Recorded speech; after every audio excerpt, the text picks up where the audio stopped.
नमस्कार दोस्तों, मुद्दे की बात में आपका स्वागत है। नीट पेपर लीक, बेरोजगारी और छात्र आंदोलन के जरिए दिल्ली में उतरे गुस्से का असर क्या 2027 के यूपी विधानसभा चुनाव पर पड़ेगा? ये सवाल इसलिए क्योंकि समाजवादी पार्टी के मुखिया अखिलेश यादव ने दिल्ली के 3 अलग-अलग मंच यानी जंतर मंतर, संसद और प्रधानमंत्री आवास के बाहर राहुल गांधी के साथ सड़क पर प्रदर्शन, इन 3 मंचों के जरिए अपने 2027 के अभियान को नई धार दी है।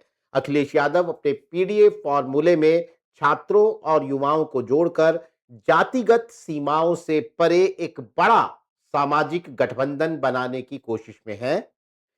दूसरी तरफ चंद्रशेखर भी इस आंदोलन को लेकर, जो दिल्ली में हो रहा है, उसे लेकर लगातार सक्रिय है। संसद परिसर में बाकायदा धरने पर बैठे हैं। आज एक प्रेस कॉन्फ्रेंस भी उन्होंने की और 25 जुलाई को सभी जिला मुख्यालयों पर प्रदर्शन और जेल भरो आंदोलन का ऐलान कर दिया। वो भी युवाओं पर, युवा वोट पर अपनी पकड़ को इसके जरिए मजबूत करने की कोशिश कर रहे हैं। ऐसे में सवाल उठता है कि दिल्ली में लड़ी जा रही ये लड़ाई यूपी चुनाव में असर दिखाएगी या फिर विपक्ष के भीतर ही नेतृत्व का श्रेय लेने की होड़ 2027 के यूपी के चुनावी समीकरणों को उलझा देगी। ये तमाम सवाल हैं जिन पर चर्चा के लिए हमारे साथ मौजूद हैं बेहद वरिष्ठ पत्रकार विजय उपाध्याय। विजय जी, जैसा कि मैंने अपनी इंट्रो में कहा, 3 अलग-अलग स्टेज, जंतर मंतर, संसद, पीएम आवास के बाहर एक प्रदर्शन, धरना प्रदर्शन।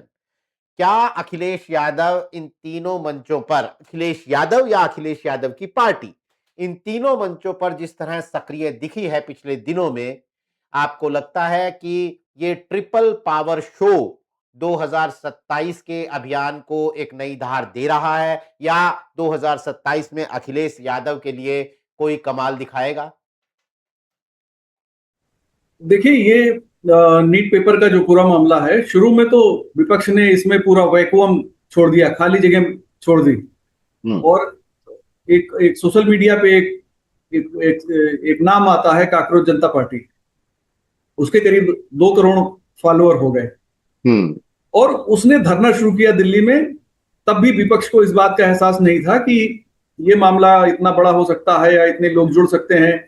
अपोजिशन, पूरा अपोजिशन इससे बिल्कुल कट ऑफ था। नीट पेपर लीक हुआ था, उसमें बच्चों ने सुसाइड किया। उसमें जिन लोगों ने नीट पेपर में लीक कराए थे, उनके डिजिटल फुटप्रिंट पकड़े गए, उनको अरेस्ट किया गया और ये बाद में दिल्ली में धरना शुरू हो गया। और इसी बीच में परीक्षा भी हो गई, रिजल्ट भी आ गया, बच्चे काउंसलिंग की तैयारी कर रहे हैं। लेकिन जिन लोगों ने नीट पेपर को लेकर मुद्दा बनाया था और सोशल मीडिया के जरिए जो जमीन पे आए थे, वो लोग सक्रिय थे। इसके पीछे एक तो काकरोच जनता पार्टी, जो सोशल मीडिया का एक नाम है और एक संगठन कह सकते हैं इसको, इन्होंने सारा कुछ किया। ऐसा माना जाता है कि पीछे से आम आदमी पार्टी का सपोर्ट था, क्योंकि आम आदमी पार्टी के साथ इन्होंने जो अभिजीत दीपके हैं, जो अमेरिका के बोस्टन यूनिवर्सिटी से जिन्होंने पब्लिक रिलेशन में पढ़ाई करी है, काफी महंगी पढ़ाई होती है वो, और महंगी पढ़ाई करके उन्होंने आम आदमी पार्टी के साथ काम शुरू किया था। उन्हीं का ये ब्रेन चाइल्ड था।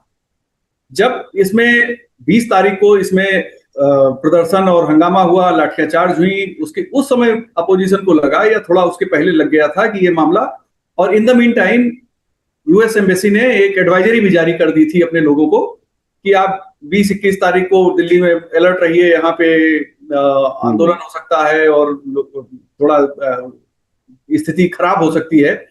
यूएस एम्बेसी का ये एडवाइजरी भी इसी बीच पहले 17 तारीख को ही आ गया था।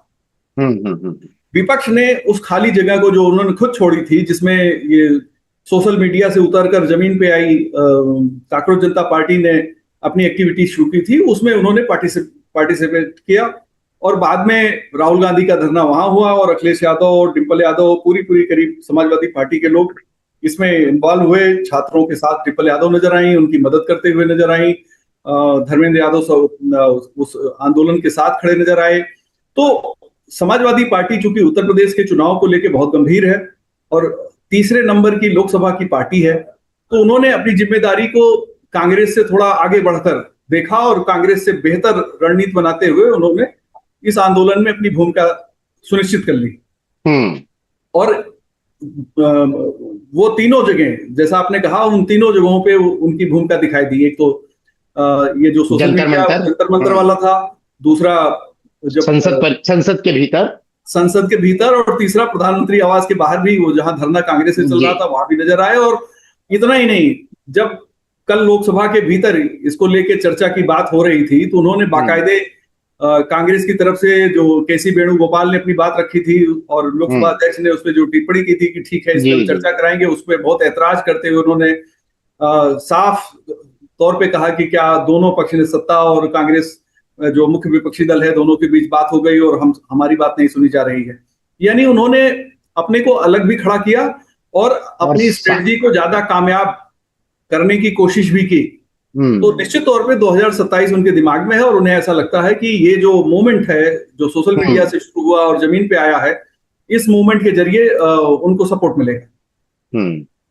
अब विजय जी, इस आंदोलन में मुझे लगता है कि में जो भी चुनाव को लेकर हम लोगों ने जो चर्चाएं की हैं या सरकार को विपक्ष की रणनीतियों पर जो चर्चाएं की हैं, उसमें इस चुनाव में, इस आंदोलन में एक बात अलग नजर आती है। जब विपक्षी पार्टियां, जैसा कि आपने कहा, कूदी भी नहीं थी और हम लोग इस आंदोलन पर बात कर रहे थे, सोशल मीडिया पर लोग लिख रहे थे अंग्रेजी में कि हम बीजेपी के समर्थक हैं, लेकिन ये एथेनॉल वाले आंदोलन के साथ भी, एथेनॉल के विरोध में भी हुआ था और इसमें भी, और हम जिस तरह से सड़क पर देख रहे हैं कि सरकार से नाराजगी, आप भी अक्सर ये बात कहते रहे हैं कि विपक्ष के लिए ये उतना अहम नहीं है कि वो अपनी रणनीति कितनी बनाती है, अहम ये है कि वोटरों की, लोगों की सरकार से नाराजगी या बीजेपी से नाराजगी कितनी होती है। इस आंदोलन में हम वो नाराजगी साफ साफ देख रहे हैं। अब ऐसे में मेरा ये सवाल है कि चूंकि पेपर लीक और बेरोजगारी, भर्तियों में देरी, ये कोई एक जाति के मुद्दे तो है नहीं, तो लोगों का सरकार को लेकर गुस्सा और अखिलेश यादव का ये दांव कि समाजवादी पार्टी ही युवाओं के साथ और अभ्यर्थियों के साथ खड़ी है, ये क्या बीजेपी के उस कोर और गैर पारंपरिक युवा मतदाता में सेंध लगाने के लिए एक बड़ा हथियार अखिलेश यादव का साबित हो सकता है? इसकी कोशिश तो समाजवादी पार्टी कर रही है। देखिए, समाजवादी पार्टी मुलायम सिंह के जमाने में, जब मुलायम सिंह जी समाजवादी पार्टी की लीडरशिप की कमान उनके हाथ में थी, उस समय जो सबसे ज्यादा नारा चलता था, नौजवान, किसान, बेरोजगार, ये छात्र, ये नारा वो सबसे ज्यादा उनके यहाँ चलता रहता था। यूथ सबसे ज्यादा फोकस में था, लेकिन उस तरह की कामयाबी कभी समाजवादी पार्टी को नहीं मिली। 2012 में आके बहुमत की सरकार बन पाई, 226 सीटें उत्तर प्रदेश में इनको मिली। आज के दौर में चीजें कई तरीके से बदली हुई हैं। उसमें पहला बदलाव तो ये है कि जो ये आंदोलन है, इसका जो चरित्र अलग अलग तरीके से सामने आ रहा है। एक तरफ तो बड़े गंभीर पढ़े लिखे लोग पीछे से उसको लीड करते हुए नजर आ रहे हैं, दूसरी तरफ पूरा व्यवस्थित वातावरण है, तीसरी तरफ उसमें LGBTQ भी है, उसमें लुम्पन एलिमेंट भी है, उसमें अराजकतावादी भी हैं, उसमें ऐसे लोग भी हैं जो अपने एजेंडे के साथ वहां मौजूद हैं और वो सारे एजेंडे सामने आ रहे हैं, जिसका इस्तेमाल बखूबी भारतीय जनता पार्टी का इकोसिस्टम कर रहा है। तो इस आंदोलन से फायदा मिलेगा ऐसा कहना मुश्किल है। मुझे ऐसा लगता है ये बाई प्रोडक्टिव हो रहा है ये आंदोलन, जिस तरीके से अब सोशल मीडिया में चीजें देखी जा रही है। और अब ये माना जा रहा है कि ये विकसित भारत वर्सेस एक टुकड़े टुकड़े भारत, या एक बिखरता हुआ भारत, या एक कमजोर भारत, इसके बनाम में ये लड़ाई जाती हुई मुझे दिख रही है। अगर ऐसा होता है तो इससे अपोजिशन को उस तरह का फायदा नहीं होगा। और इसमें अपोजिशन की गलती यह है कि एक तो अपोजिशन यूनाइटेड नहीं है, नंबर 2 अपोजिशन का कोई कोर एजेंडा नहीं है, सबके अलग अलग एजेंडे हैं, अलग अलग तरीके की डिमांड है। और इसके अलावा एक और बात पीछे से चल रही है कि अभी कई पार्टियों के मेंबर ऑफ पार्लियामेंट जो है अलग हुए हैं, और उसमें शरद पवार की भी भूमिका एक है। कल उन्होंने प्रधानमंत्री से मुलाकात भी की है, और दूसरी तरफ राहुल गांधी ने प्रधानमंत्री आवास के सामने और अखिलेश यादव जी ने आवास के सामने धरने दिए थे। तो कई पहलू इससे जुड़ गए हैं। अब इन सब चीजों को अगर हम जोड़ के देखते हैं तो मैं इस आंदोलन को दूसरे नैरेटिव में जाता हुआ देख रहा हूं कि बीजेपी कहेगी कि हम विकसित भारत बनाना चाहते हैं, जिसमें नौजवानों को रोजगार, बेहतर आर्थिक स्थिति, अच्छे मकान, स्वच्छ पानी और तमाम चीजें जो सरकार की योजनाएं हैं जो पिछले 2014 के बाद से वो चला रहे हैं, वो सारी चीजें एक तरफ खड़ी करेंगे, दूसरी तरफ ये कहेंगे कि भाई देखिए, इसमें इस तरीके के एलिमेंट हैं और इस तरीके की बात कर रहे हैं जो नकारात्मक है भारत की छवि के लिए और भारत के लोगों के लिए। तो इसमें एक ये बाई प्रोडक्टिव होता हुआ नजर आ रहा है। क्यों? क्योंकि इसका फोकस क्लियर नहीं है। अगर कोई आंदोलन, छात्र आंदोलन खासतौर पे, या युवाओं का आंदोलन, इसमें छात्र तो कम है, बाकी एलिमेंट ज्यादा हैं, तो जो युवाओं का आंदोलन भी अगर हम इसे कहें, इस युवाओं का के आंदोलन में अगर फोकस्ड अप्रोच नहीं है, एक विजन नहीं है, तो वो हमेशा जो है उसकी जो प्रोडक्टिविटी है वो डैमेज हो जाती है, और कई बार वो जिस पर्पस के लिए वो हो रहा होता है उससे इतर जाकर रिजल्ट देता है। नहीं, महीने भर से जो चल रहा दिल्ली के है, जंतर मंतर पर, फिर दिल्ली की नई दिल्ली यानी लुटियन दिल्ली के अंदर इसका फैलाव, और अब हम आप जो देख लीजिए, चाहे पटना, चाहे जयपुर, चाहे चेन्नई, वाराणसी, प्रयागराज, मतलब जिस तरीके से इसका फैलाव है। मेरा सवाल यह है कि पश्चिम बंगाल चुनाव के बाद जब बीजेपी जीती और फिर उसके बाद जिस तरीके से टीएमसी का एक तरीके से खात्मा हुआ, ऐसा लग रहा था कि अब तो बीजेपी ने एक अंगद का पैर रख दिया है चुनावी मैदान में, चुनावी दरबार में, उस अंगद के पैर को कोई हिला नहीं पाएगा। लेकिन क्या आपको नहीं लगता कि ये जिस तरीके से महीने भर से ये आंदोलन चल रहा है, आज जिसके हाथ में मोबाइल है उसको पता है जंतर मंतर पे क्या हो रहा है, इसका इतना फैलाव तो है, मिलियंस, मतलब मिलियन तो बहुत छोटा शब्द है, एक एक पोस्ट मिलियन में है। कल मैं देख रहा था कि सलमान खान का जो पोस्ट था वो 6 मिलियन हो गया था 1 घंटे 1.5 घंटे में उसका इंप्रेशन, तो अरबों खरबों में इसके इंप्रेशन है।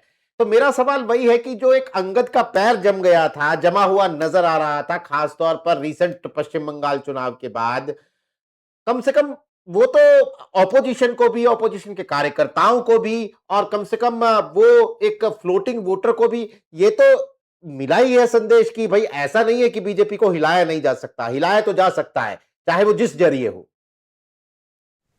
नहीं, मैं वही कह रहा हूं, देखिए बीजेपी ज्यादा हिलती हुई नजर आती, अंगद का पांव इसका उखड़ता हुआ नजर आता या उखड़ जाता, या चुनाव में तय होता कि वो कितना उखड़ा है। लेकिन जब कोई आंदोलन, उससे निकली हुई चीजें इस बात को इस्टेब्लिश करने लगे हैं कि आपकी दृष्टि क्या है, आप चाहते क्या हैं, वास्तविक आपकी डिमांड क्या है, कितने बच्चे उसमें नीट वाले हैं, कितने एक्चुअल में स्टूडेंट हैं उसमें, और कितने उसमें दूसरे लोग हैं। तो अभी जो ये आंदोलन का स्वरूप सामने है, इसमें छात्रों की जो जायज मांगे हैं, जायज बातें हैं, जो नीट को लेकर संस्थागत सुधार की बात है, ये सारी चीजें डिस्कशन से बाहर हो चुकी हैं। अब जो चीजें हैं वो शुद्ध बाहर जो अपोजिशन कर रहा है वो शुद्ध पॉलिटिकल है, और जो ये आंदोलन कर रहा है वहां पे दूसरी चीजों की चर्चा हो रही है। तो ऐसे में बड़ी समस्या खड़ी हो गई है, और मुझे ऐसा लगता है कि ये काउंटर प्रोडक्टिव होता हुआ नजर आ रहा। मुझे अंगद के पांव कहीं और न ज्यादा जमा दे। अच्छा चलिए, ये है तो जुड़ा हुआ इस आंदोलन से ही, लेकिन फिर भी डिंपल यादव के बारे में, जिस तरीके से जंतर मंतर पर डिंपल यादव नजर आई, उन्होंने वो 20 तारीख का जो मार्च था, संसद चलो मार्च, उसमें अगुवाई की समाजवादी पार्टी के सांसदों की, और फिर उसके बाद उनकी वो तस्वीरें कि अस्पताल में जाकर छात्रों से मिल रही हैं, जंतर मंतर पर पुलिस वालों से बहस कर रही है। क्या आपको लगता है कि इस आंदोलन के जरिए डिंपल यादव का एक मास कनेक्ट का, पब्लिक कनेक्ट का, जन जुड़ाव का एक चेहरा सामने आया है, नेतृत्व का एक नया मॉडल समाजवादी पार्टी को मिला है, जो उसकी कमजोर कड़ियां, महिला, युवा, एक जिसे कहते हैं कि सहर्द छवि, इन सब में एक ऐड करता है डिंपल यादव के जरिए? निश्चित तौर पे देखिए, डिंपल ने जिस तरीके से उस युवा की मदद की थी, वो जो महिला नेतृत्व को लेकर खासतौर पे पूरे विपक्ष के इकोसिस्टम में, और खासतौर पे ममता बनर्जी के कमजोर होने के बाद जो जगह बनी है, डिंपल यादव उसको भरने की कोशिश करती हुई नजर आ रही है। जिस दिन ये मैंने उनके फुटेज देखे, उस यूथ को जब वो मदद कर रही थी जो नीचे गिरा हुआ था, बेहोशी की हालत में था, तो मैंने अपने साथियों से कहा कि भाई देखिए, डिंपल ने यहाँ बहुत ज्यादा माइलेज ले लिया, और एक वैक्यूम जो स्त्री विमर्श को लेकर राजनीति में हमेशा रहता है, और जो फ्यूचर की राजनीति भारत की होने वाली है, जिसमें महिलाओं के लिए सीट रिजर्वेशन की संभावना नजर आ रही है, जिसको इम्प्लीमेंट होना है, वहां तक डिंपल यादव मुझे मजबूत नजर आ रही हैं। उन्होंने अपनी एक नई छवि बनाई है। आमतौर पर वो बहुत ही शालीन और बहुत ही मर्यादा में रहते हुए राजनीति करती हैं, लेकिन ये जो उनका रूप था, ये एक ऐसी महिला के तौर पे उनको स्थापित करता है कि जो किसी भी हद तक जाकर किसी युवा की मदद कर सकता है, किसी भारतवासी की मदद कर सकता है। तो उन्होंने अपनी नई छवि लोगों के सामने रखी। और उत्तर प्रदेश में चूंकि जो महिला नेतृत्व है वो बहुत कमजोर है, और ऐसा लगता है कि शायद अखिलेश को इससे बहुत ज्यादा सपोर्ट मिलने की मुझे उम्मीद नजर आती है। खासतौर पे जब चुनाव आएगा तो ये सारी चीजें डिंपल के साथ जोड़ के देखी जाएंगी, और उनपे अटैक करने के लिए बीजेपी के पास कुछ नहीं होगा।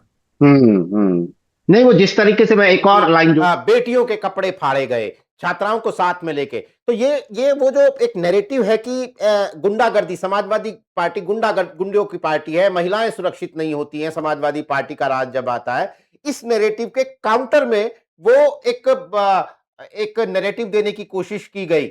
अब अगर वो लोग उसको समझ लेते हैं बिना कहे, लोग उन छवियों को अगर वहां से जोड़ते हैं, तो बीजेपी का ये नैरेटिव, बीजेपी के इस नैरेटिव के बरक्स डिंपल यादव की शक्ल में एक तकड़ा जवाब तो पेश किया है समाजवादी पार्टी ने। निश्चित तौर पे पेश किया है, मैं इससे पूरी तरह सहमत हूं, और मैं ये मानता हूं कि समाजवादी पार्टी की लीडर के तौर पे डिंपल यादव ने एक मील का पत्थर गाड़ दिया है। लेकिन लीडरशिप को लेकर ही हमेशा बात नहीं होती है। कई बार जब समर्थक इकट्ठा होते हैं किसी पार्टी के, तो उन समर्थकों का जो व्यवहार है वो बहुत मायने रखता है। आमतौर पे समाजवादी पार्टी के लीडर पे वो जो आरोप लगते हैं, वो आरोप लीडर के अपने एक्ट की वजह से, अपने व्यवहार की वजह से नहीं लगते हैं, वो तो लगते हैं उनके समर्थकों की वजह से। क्या समर्थक भी इसी तरीके से बदले तेवर में नजर आएंगे? आक्रामकता वो कम करेंगे जब कोई अखिलेश जी की कोई यात्रा निकलेगी या कोई विरोध प्रदर्शन करेंगे तो पुलिस की गाड़ियां क्या निशाने पे नहीं आएंगी? तो ये सारी चीजें भी मायने रखती हैं। मतलब आपको टोटलिटी में देखना पड़ेगा। लेकिन ये तय है कि डिंपल यादव की जो इमेज है, और डिंपल यादव को लेकर लोगों में इस बात की चर्चा है कि वो एक अलग किस्म की महिला के तौर पर राजनीति में उन्होंने अपने को एक री एंट्री दी है। मैं कहूंगा कि एक उन्होंने नए तरीके की डिंपल यादव को लोगों के सामने रखा है, और ये इसके लिए बीजेपी के पास अभी कोई अटैक करने का कोई पॉइंट नहीं रहेगा। छोटा सा सवाल, आपने चूंकि ममता बनर्जी से तुलना की, ममता बनर्जी का नाम लिया, तो क्या आप कह रहे हैं कि यूपी नहीं, मतलब एक केंद्रीय स्तर पर देश की राजनीति में एक संभावना जगाई है डिंपल यादव ने? निश्चित तौर पे देखिए, मेंबर ऑफ पार्लियामेंट हैं, और देश की राजनीति में प्रियंका गांधी कांग्रेस की तरफ से एक चेहरा है महिला की।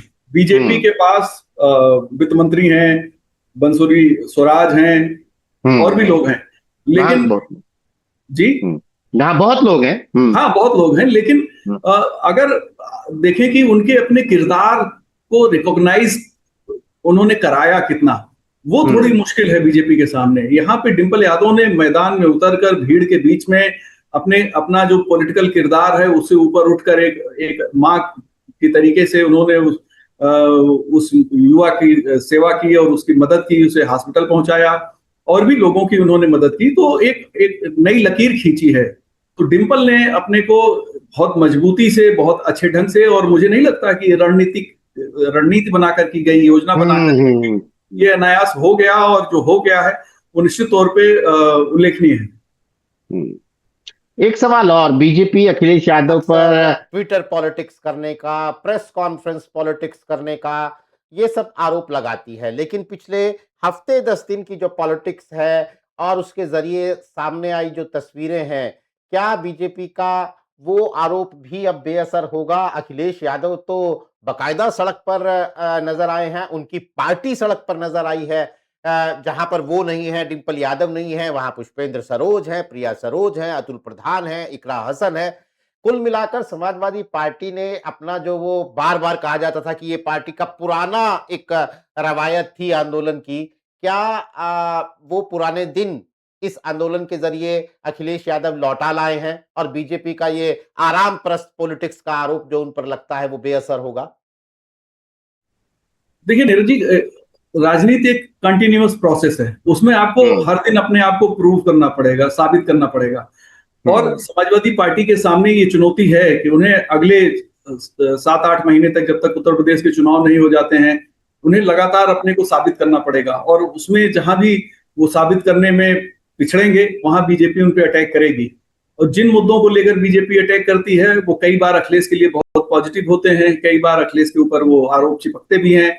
तो मुझे ऐसा लगता है कि लगातार चूंकि साबित करना पड़ता है राजनेताओं को, राजनीतिक दल को, तो ये समाजवादी पार्टी के सामने एक चैलेंज है। अगर वो ठोस रणनीति के साथ अपने को लगातार बेहतर साबित करने में कामयाब होते हैं, तो निश्चित तौर पे उत्तर प्रदेश के चुनाव पर इसका असर पड़ेगा।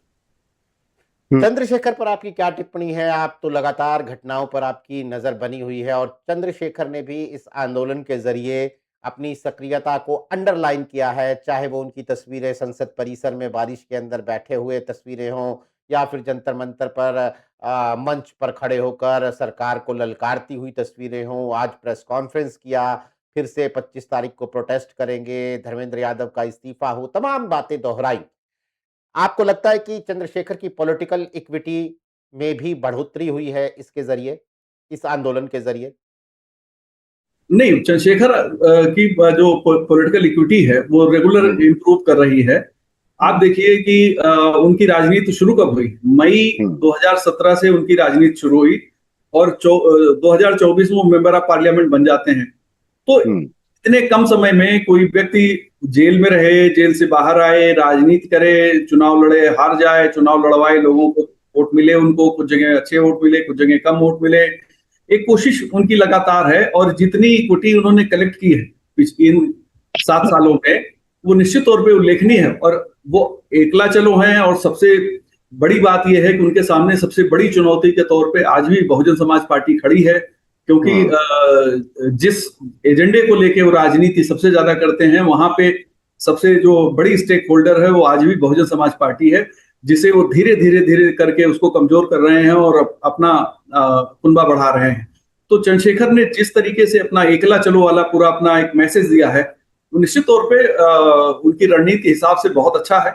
और चंद्रशेखर जिस तरीके से अपनी राजनीति करते हैं और अपने को स्थापित करने की कोशिश कर रहे हैं, उसको लोग नोटिस कर रहे हैं। और ये नोटिस करना ही बहुत पर्याप्त है उनके लिए, क्योंकि आज की परिस्थिति में जब 8 महीने अभी उत्तर प्रदेश के विधानसभा चुनाव बाकी हैं, तो चंद्रशेखर की ये सारी गतिविधियां निश्चित तौर पे उन्हें चुनाव में एक मजबूत दावेदार के तौर पे प्रस्तुत करेंगी।